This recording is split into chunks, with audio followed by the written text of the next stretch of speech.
Good morning, students. Today we are going to discuss parts of sentences. As you know that previously we discussed about the meaning of sentences. So today's topic is parts of sentences. What is the meaning of sentence? You can see here a group of words that has a complete sense is called a sentence.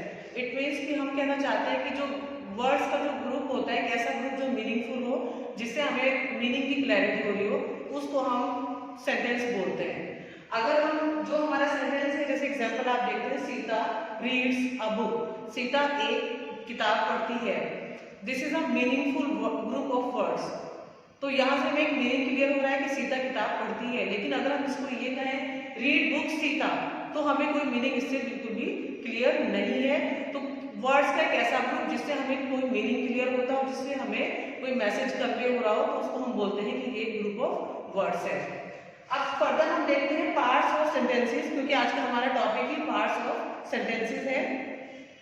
तो parts of sentences के दो part होते हैं। किसी भी sentence के दो part होते हैं, एक सब्जेक्ट होता है और दूसरा प्रेडिकेट होता है। आप यहाँ पे देखते हैं, एक सब्जेक्ट है और दूसरा प्रेडिकेट है। और इसी तरह से हम पार्ट सब्जेक्ट के भी पार्ट्स होते हैं। जैसे पार्ट्स ऑफ सब्जेक्ट में यहाँ देखते हैं कि जो हमारा सब्जेक्ट का जो पार्ट है, एक उसमें हेड वर्ड आता है।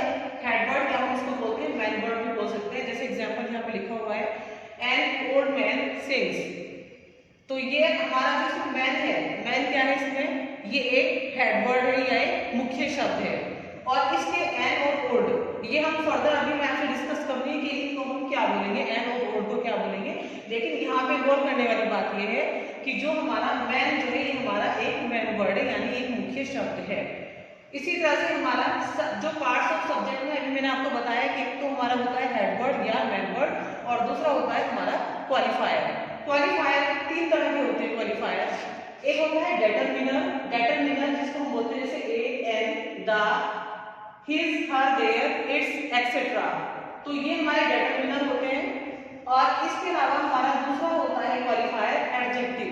एडजेक्टिव जिसको हम बोलते हैं कि क्वालिटी ऑफ नाउन या प्रोनाउन या quality of head word. Third है हमारा एडजेक्टिव फ्रेज। फ्रेज होती है ग्रुप ऑफ वर्ड्स। देखो सेंटेंस और फ्रेज में डिफरेंस होता है। सेंटेंस क्या होता है, एक मीनिंगफुल ग्रुप ऑफ वर्ड्स होता है। फ्रेज एक ग्रुप ऑफ वर्ड्स होता है। इससे जरूरी ये नहीं है कि हमें एक प्रॉपर मैसेज कन्वे हो रहा हो, लेकिन ये ग्रुप ऑफ वर्ड्स होता है जो किसी सेंटेंस का पार्ट हो सकता है। तो ये हमारा तीन क्वालिफायर होते हैं हमारे सब्जेक्ट में, जिसमें सबसे पहले हम डेटरमिनर को समझते हैं। डेटरमिनर में ए एन द हिज, ये क्या है हमारे, ये हमारे पॉजेसिव प्रोनाउन भी हम इनको बोलते हैं। ए यानी ए ब्लैक कैट रन्स, एक काली बिल्ली दौड़ती है, तो ए यहाँ पे क्या हुआ, हमारा डेटरमिनर हुआ। उसी तरह से एन ओल्ड मैन सिंग्स, तो एन यहाँ पे हमारा क्या है, डेटरमिनर है। और द ब्यूटीफुल गर्ल स्लीप्स, देखो ये सब क्या है, हमारे सब्जेक्ट के पार्ट ही है सब। A an the beautiful girl sleeps, यहाँ पे एग्जाम्पल भी दिए हुए हैं। और इसी तरह से हमारा his her their its etcetera, ये भी हमारे सब्जेक्ट का पार्ट रहेगा।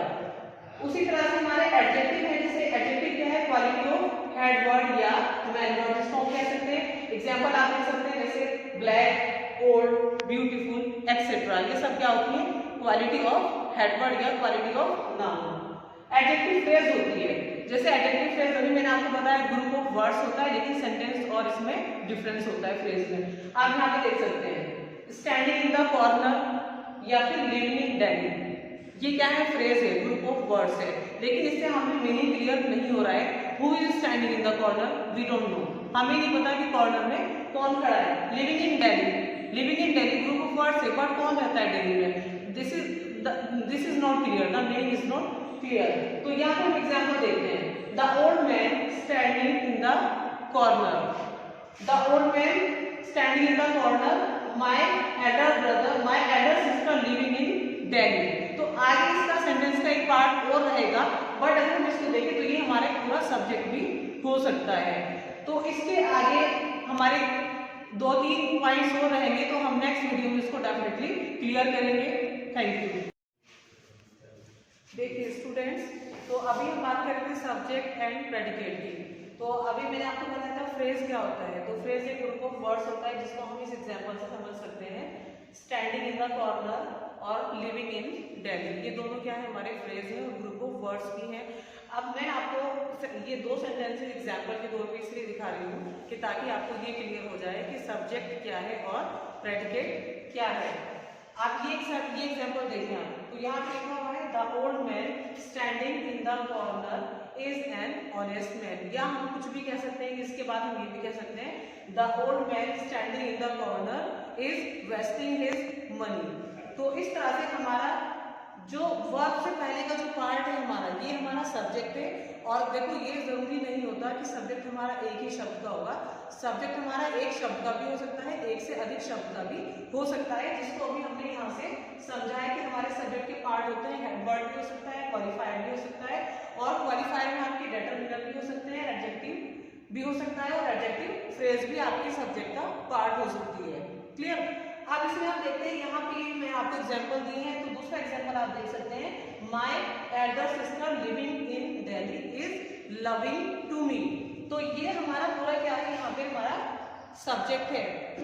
अभी आप देखें ये हमारा माय क्या है, माय हमारा डिटरमिनर का एग्जांपल हो सकता है, और एल्डर हमारा क्वालिफायर हो सकता है, और सिस्टर क्या है हमारा, सिस्टर हमारा नाउन है, लिविंग इन दिल्ली ये हमारा फ्रेज है, और इसके अलावा ये हम देखते हैं कि हमारी वर्ब है, और बाद में हम देखते हैं loving to me. Loving to me is also phrase, but यहाँ पे ये प्रेडिकेट है और यहाँ पे ये सब्जेक्ट है।